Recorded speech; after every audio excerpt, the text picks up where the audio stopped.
কিন্তু 2013 সালে 5 মে আমাদের কওমি মাদ্রাসার ছাত্রদেরকে রাতের বেলা যেভাবে গুলি করে হত্যা করে হয়েছে, জাতি ভুলবে না, জাতির বিচার চায়, বিচার চায়। ইনশাআল্লাহ বিচার হবে। আর সবচাইতে ধরা দরকার পুলিশগুলোর আগে।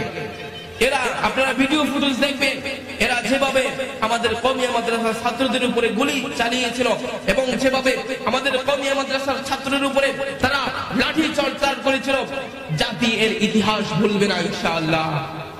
কইবেন পুলিশ এখন তাদেরও প্রশ্ন আছে যে হুজুর ভাই আমাদের তো উপর থেকে নির্দেশ ছিল, আমাদের করার কিছু নাই। আরে বাট যেই চাকরি আমার কোরআনের বিপক্ষে যায়, যেই চাকরি আমার হাদিসের বিরুদ্ধে যায়, যেই চাকরি আমার ইসলামের বিপক্ষে যায়, সেই কোরআন দিনের চাকরি দরকার নাই ইনশাআল্লাহ।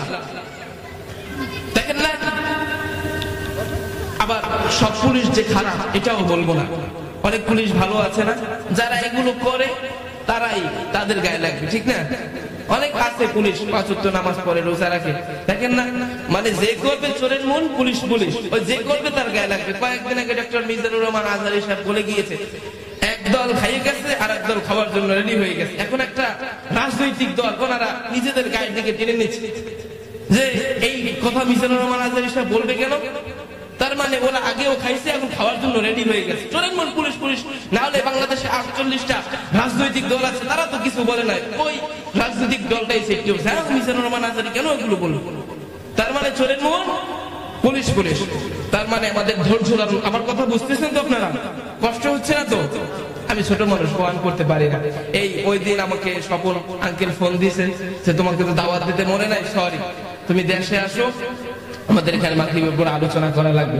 সেই দেখি একটু কাজও আছে দেশে, এবার বরিশাল থেকে আসছি, আবার কালকে সকালে চলে যেতে হবে। বুঝতে তো কষ্ট হচ্ছে না? যাই হোক, তার মানে সবর ধরতে হবে। দুনিয়ার প্রথম লগ্ন থেকে শেষ লগ্ন পর্যন্ত যত রাসূল এসেছেন, যত নবী এসেছেন, সাহাবায়ে কেরাম ছিল, মানুষ ছিল, এবং আমার জীবনের প্রথম লগ্ন থেকে শেষ লগ্ন পর্যন্ত প্রত্যেকটা সেকেন্ডে, প্রত্যেকটা মিনিটে, প্রত্যেকটা ঘন্টায়, প্রত্যেকটা দিনে, প্রত্যেকটা সপ্তাহে, প্রত্যেকটা বছরে, প্রত্যেকটা যুগে আমার জীবনের উপরে বাধা আসবে, আমার জীবনের উপরে পরীক্ষা আসবে, আমার জীবনের উপরে পরীক্ষা আসবে।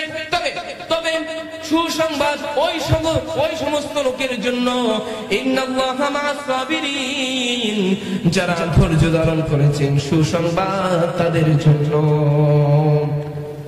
ইসলামের জন্য এমনকি আবু বকর ধৈর্য ধারণ করেছেন, ইসলামের জন্য আলী ধৈর্য ধারণ করেছেন, ইসলামের জন্য ওসমান রাদিয়াল্লাহু তাআলা আনহু ধৈর্য ধারণ করেছেন, ইসলামের জন্য খোলাফায়ে রাশিদিন সমস্ত সাহাবায়ে ধৈর্য ধারণ করেছেন।